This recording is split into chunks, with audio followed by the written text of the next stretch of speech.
आणि यानंतर जळगावमध्ये जाऊयात, शरद पवार बोलतायत.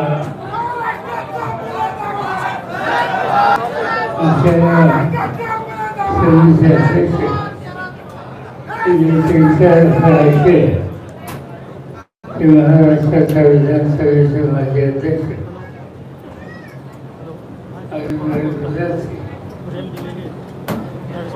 व्यासपीठावर बसलेले आपले उमेदवार श्याम भारती उद्धव ठाकरेच्या नेतृत्वाखालचा शिवसेनेचा पक्ष, काँग्रेस पक्ष, राष्ट्रवादी काँग्रेस पक्ष, डॉक्टर बाबासाहेब आंबेडकरांचा विचार घेऊन काम करणारा रिपब्लिकन पक्षांच्या घटकचा, या सगळ्यांच्या व्यासपीठासून पदाधिकारी आणि उपस्थित मंडळी. आत्ताच मी संसदेचं भाषण ऐकत होतो आणि त्यांनी सांगितलं की महाराष्ट्राचे करंट आणि तो करंट महाराष्ट्र विकास आघाडीला अनुकूल आहे. ही त्यांच्याशी सहमत आहे. मी रामदेवला याच्या आधी सातारला गेलो होतो. प्रचंड रणनीतीच्या ठिकाणी अध्यक्ष केली. नंतर पुण्याला गेले होतो. पुण्यावरून अहमदनगरला गेलो. अहमदनगरवरून औरंगाबादला गेलो. औरंगाबाद जालन्याला गेलो आणि जालन्यावरून आम्ही जामनेरला येतोय आणि संध्याकाळच्या सगळीच्या खर्चीने अमरावती जातो. या सगळ्या ठिकाणी एक शिक्षण पाहिजे. नवी पिढी उत्साहानं बदल करण्याच्या इच्छेनं ठिकठिकाणी उभी आहे आणि कष्टकरी शेतकरी पाहिजे ती किंमत देऊन परिवर्तन करण्याची भूमिका मांडतात आणि त्यांचा या महाविकास आघाडी फासला आहे. ते आम्ही लोकांनी संघर्षण उभं केलं, ते देशापासून केलं. दक्षिणेतली सगळी राज्य उत्तरेकडचे दिल्ली असो, पंजाब असो, हरियाणा असो, आसाम असो, पश्चिम बंगाल असो, असे अनेक राज्याच्या राज्याचे नेते एकत्र केले आणि एक व्यासपीठ तयार केलं. त्या व्यासपीठाचं नाव इंडिया, भारत, आणि त्या मार्गाने आम्ही काम करायचं. ही एकी का करावं लागली? ही एकी करावं लागली. गेली 10 वर्ष हिंदुस्थानची सूत्र ज्यांच्या हातामध्ये त्या जुन्यावाज नेतृत्वाकडून लोकांची सुटका करायची. आज कुठल्या वेळेला घ्या, तो दुःखी आहे, तो अस्वस्थ आहे. तुम्ही शेतीशी संबंधित असलेले घटक आहोत. काय शिक्षण दिसते मला आठवत आहे की 2004 साली शेती खात्याचा देशाचा मंत्री झाला. सौभाग्यश्री राष्ट्रपती भवनावर आणि सौभाग्य देऊन घरी आलो. घरी आल्याच्या नंतर माझ्याकडे एक फाईल आली खात्यातनं. त्या फाईलमध्ये लिहिलं होतं की या देशाच्या जनतेला आवश्यक असणारा गहू फक्त 1 महिन्याचा शिल्लक आहे. तांदूळ 1.5 महिन्याचा शिल्लक आहे आणि साखर 1 शिल्लक आहे. देशाचा उल्लेख कृषी प्रधान देश म्हणून केला जातो आणि कृषी प्रधान देशामध्ये 1 महिन्याचं धान्य सगळं हिंदुस्थानामध्ये जे काही वेगवेगळे झाले, संकट आली, निसर्गाचा कोप झाला, तर लोकांनी जगायचं कसं? त्या फाईलमध्ये लिहिलं होतं की अमेरिकेवरनं गहू आयात कर, ब्राझीलवरनं गहू आयात कर. मी अतिशय अस्वस्थ झालो की शेतकरी कुटुंबात माझा जन्म, हा भारत देश प्रधान देश, आणि आमच्या लोकांना खायला देण्यासाठी अन्न, धान्य आणि हे चित्र बदललं पाहिजे. आमचा निर्धार आम्ही लोकांनी केला. आमचा निर्धार कुठलीच इच्छा असेल तर शेतीमालाच्या किमती उत्पादन खर्चाचा विचार करून वाढवल्या पाहिजे. नवीन वेळेला ते अजून शेतकऱ्याच्या भागात दिलं पाहिजे. शेतकऱ्याच्या गावाची किंमत त्याच्या बाजारात पडली पाहिजे. आणि हे करायची तयारी ठेवली तर मला पूर्ण विश्वास होता की या देशाचा शेतकरी या सरकारपासून देशाला बाहेर काढण्याची राहतात.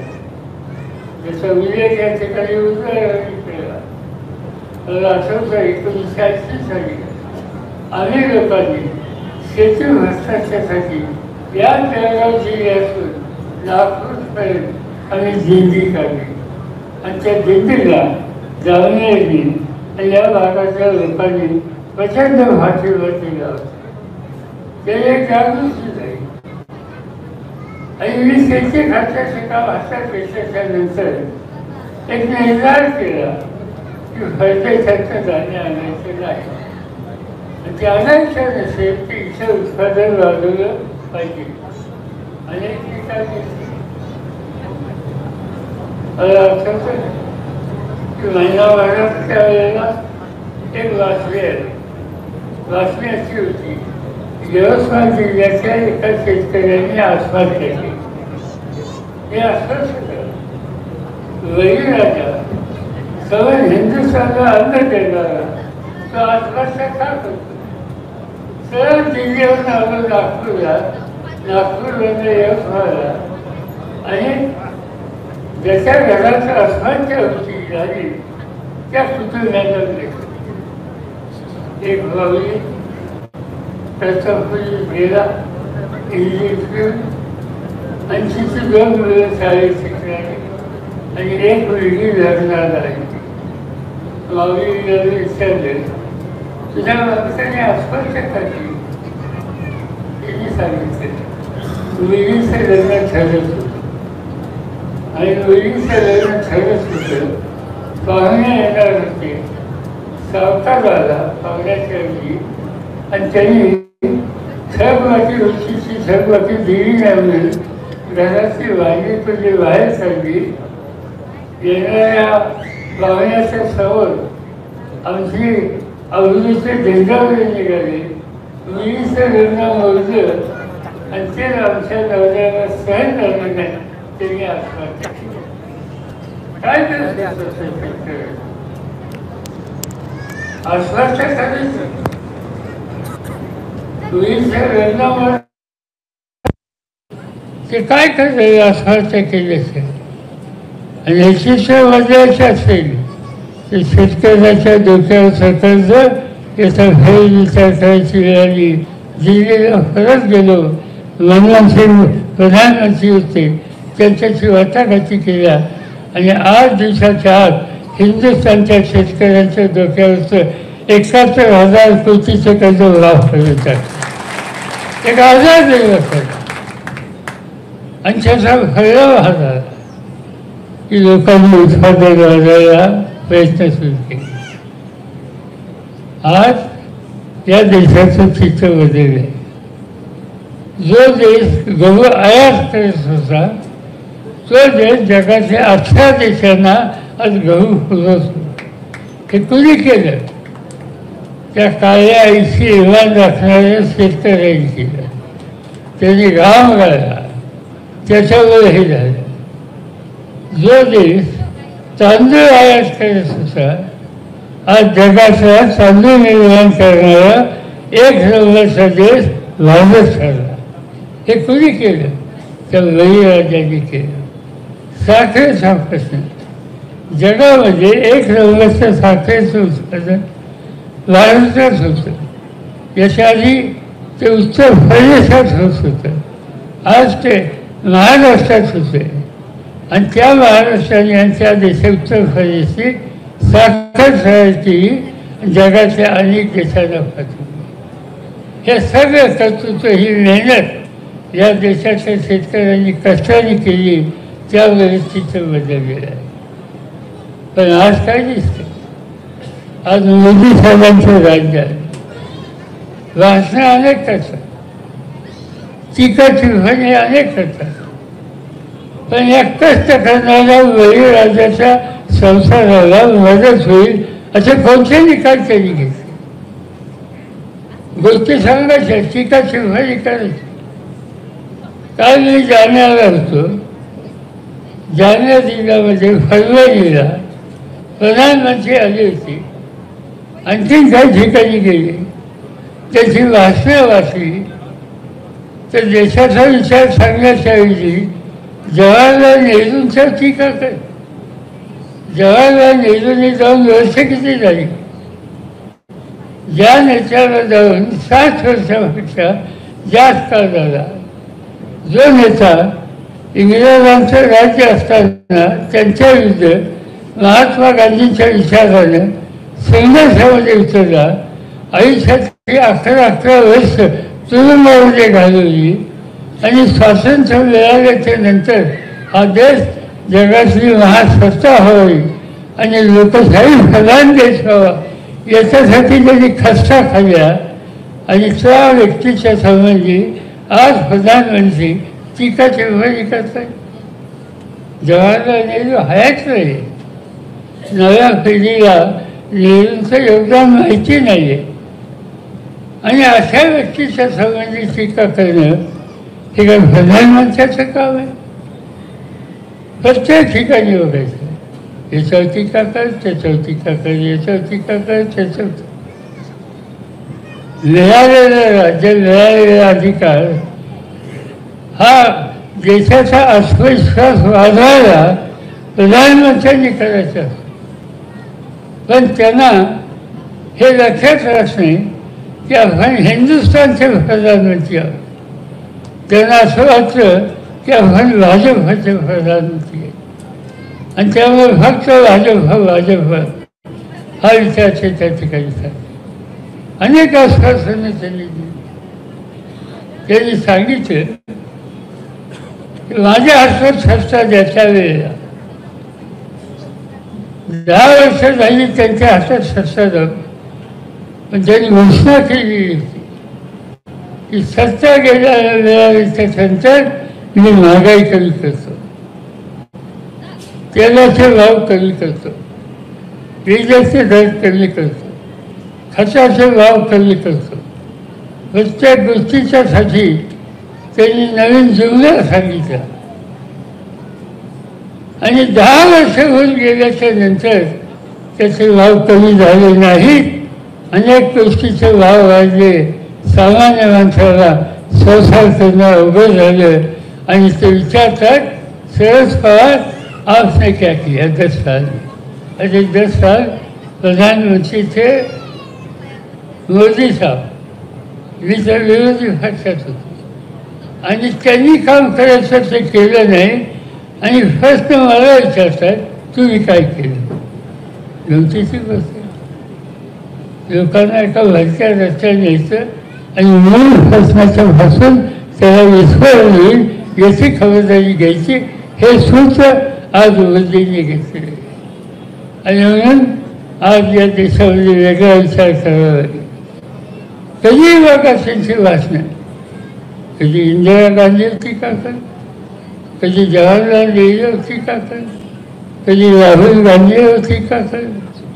राहुल गांधींनी देशाच्या कानाकोपऱ्यामध्ये परिभाषा काढली. देशाचे प्रश्न समजून घेण्याच्यासाठी हा तरुण कन्याकुमारीपासून दिल्लीपर्यंत चालत गेला आणि दिल्लीपासून उत्तरेकडे चालत गेला, लोकांना भेटला, त्यांचे प्रश्न समजून घेतले आणि त्या प्रश्नाची सोडवणूक करण्यासाठी त्यांचा आज प्रयत्न सुरू आहे. आणि असं असताना त्याच्या टीकाची व्हायची, त्याची टिंगल करायची. महाराष्ट्राचा विचार करा, बाळासाहेब ठाकरेंनी संघटना उभी केली मराठी माणसाच्या हिताची जपणूक करण्याच्यासाठी. बाळासाहेब गेले, ही सगळी जबाबदारी उद्धव ठाकरेंनी आपल्या खांद्यावर घेतली. त्या उद्धव ठाकरेंच्यावर व्यक्तिगत हल्ले करायचे, टीका टिप्पणी करायची. तुम्ही स्वतः काय केलं ते फायद्यांना सांगा आणि नंतर दुसऱ्या टीका करा, ही विचारण्याची वेळ आज प्रधानमंत्रींच्या बाबतीत आलेली आहे. आणि त्यामुळं जी व्यक्ती देशाचा व्यापक विचार करत आहे, भवितव्याच्या संबंधीचे निर्णय घेत नाही आणि आश्वासनं देत आहेत की 2047 साली त्या देशाचा चेहरावी बदली. आज आम्ही 24 सालमध्ये 47 म्हणजे आणखी किती वर्ष, किती लोक जगणार, किती लोक राहणार माहिती नाही. आणि म्हणून आजच्या राज्यकर्ते तुमच्या हिताची दखल करण्याच्यासाठी जाणीवपूर्वक प्रयत्न करत नाहीत, ही स्थिती आहे. आज या जिल्ह्यात आपण आलो, एकेकाळी या जिल्ह्याचा नाव एक देशामध्ये होता. काँग्रेसचा विचार या देशाने खेड्यापाड्यात पोचवला. फैजपूर या ठिकाणी देशाची काँग्रेस एकत्रित झाली.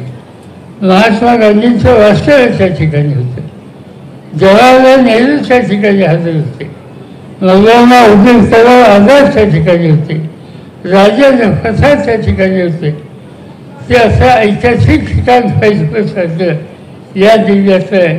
नंतरच्या काळामध्ये अनेक चांगले नेते मिळाले, मधुकरराव चौधरी असतील, अनेकांची नावं त्या ठिकाणी घेता येतील. त्यांनी राज्याचा विचार केला, विकासाचा विचार केला. या 10 वर्षामध्ये मोदींचं राज्य आलं. या राज्यामध्ये कोणती कारखानदारी नवीन वाढली. आज जगामध्ये एक संघटना आहे, तिचं नाव इंटरनॅशनल लेबर ऑर्गनायझेशन ILO. त्यांनी नुकताच जगाच्या बेकारीचा अहवाल प्रसिद्ध केला आणि त्या अहवालामध्ये असं म्हणलं की हिंदुस्थानामध्ये 100 तरुण असतात, त्या 100मध्ये 87 बेकार आहेत. 87% तरुणांना आज या देशात नोकरी नाही. ती नोकरी कशी देता येईल त्यासाठी सत्तेचा वापर करणं हे गरजेचं आहे. पण गेले 10 वर्ष 15 वर्ष या राज्यात या जिल्ह्यामध्ये नवीन उद्योगधंदे नाही.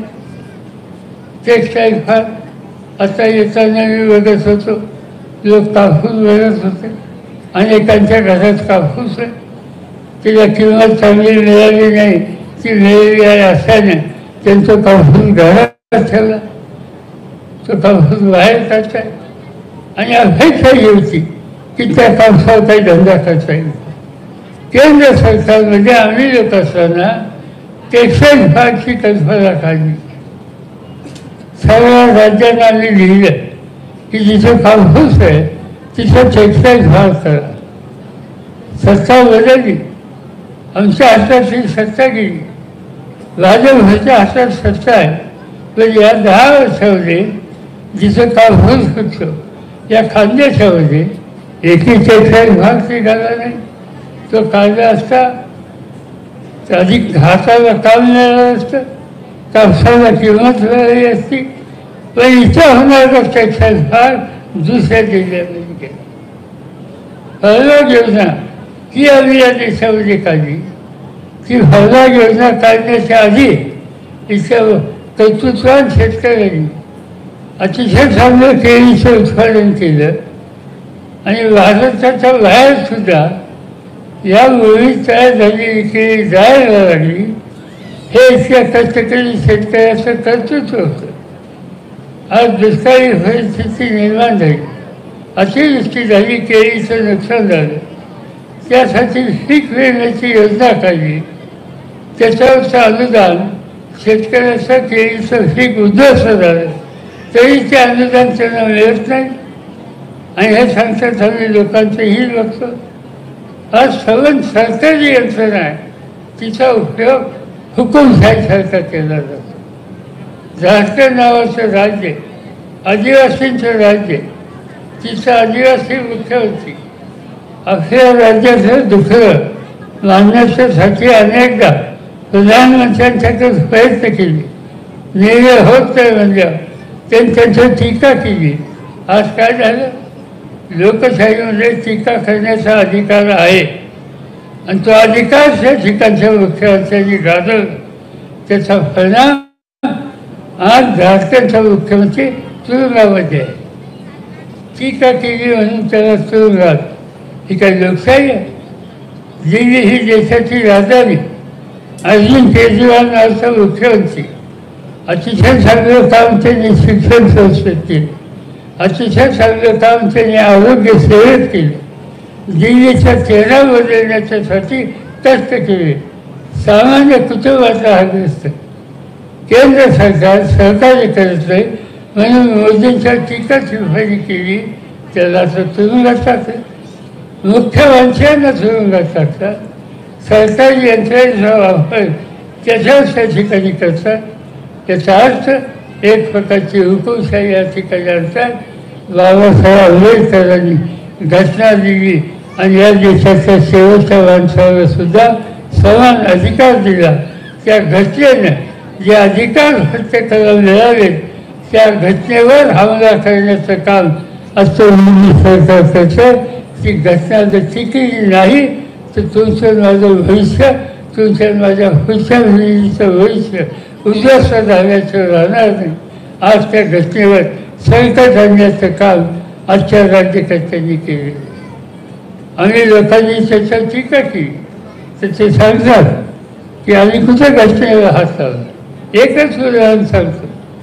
आत्ताच्या मोदी सरकारमध्ये हेगडे नावाचे एक मंत्री होते. ते मंत्री होते बंगलोरचे आणि त्यांनी भाषण केलं होतं.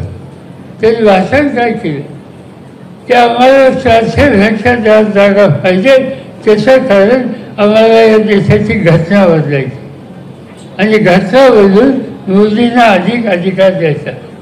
आंबेडकरांनी तयार केलेली घटना ही या देशाच्या ऐक्याला मदत करणारी.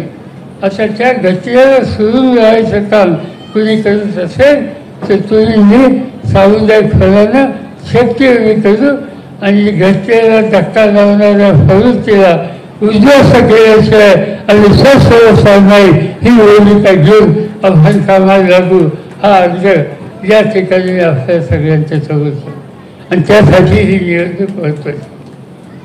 मी सांगितलं मी काही जिल्ह्यात जाऊन आलो. जाईल ठिकाणी मला चित्र दिसते. लोकांना बदल पाहिजे, लोकांना मोदी नको, लोकांना हुकुमशाही नको, लोकांना नेहरूंनी, गांधींनी, इंदिराजींनी जी लोकशाही दिली, मूलभूत अधिकार दिला तो जतन करायचा आहे. आणि तो जतन करायचा असेल तर महाराष्ट्रामध्ये आम्ही सगळे मिळून जी आघाडी केली तर त्याच्यामध्ये ठाकरे असतील, उद्धव ठाकरे, काँग्रेस असेल, राष्ट्रवादी असेल, ज्यावेळी कम्युनिस्ट असतील, रिपब्लिकन पक्ष असतील, आम्ही सगळे जर एकत्र राहू आणि एक जबरदस्त शक्ती या राज्यात उभी करू की जेणेकरून घटनेला आम्ही धक्का लावून देणार नाही. आणि त्या कामात तुमची मदत पाहिजे आणि त्यासाठी ही निवडणूक महत्त्वाची. मला आनंद आहे की श्रीया भारतांच्या सारखा एक शेतकरी कुटुंबात आलेला व्यावसायिक म्हणून ओळखला जाणार व्यक्तीच्या उमेदवारी म्हणून तुला सगळ्यांच्या सोबत सादर केली. त्यांची खून तुतारी वाजवणारा माणूस आणि त्या खुल्यावरती वचन लावून मोठ्या वचनच्यानं विजय करा. मी तुम्हाला खात्री देतो की महाराष्ट्रात ठिकठिकाणी ही अवस्था आहे, लोकांचा पाठिंबा आहे आणि हे चित्र नुसतं एकच्या महाराष्ट्रात नाही, दक्षिण महाराष्ट्रात आहे, उत्तर भारतामध्ये आहे. आणि या सगळ्या गोष्टीचा परिणाम की मोदींची हुकुमशाही राजवट लोक उद्ध्वस्त केल्याचं राहणार नाही. ते ऐतिहासिक काम तुम्ही करावं अशाच प्रकारचा आग्रह या ठिकाणी मी करतो आणि माझे 2 शब्द संपवतो. एबीपी माझा, उघडा डोळे बघा नीट.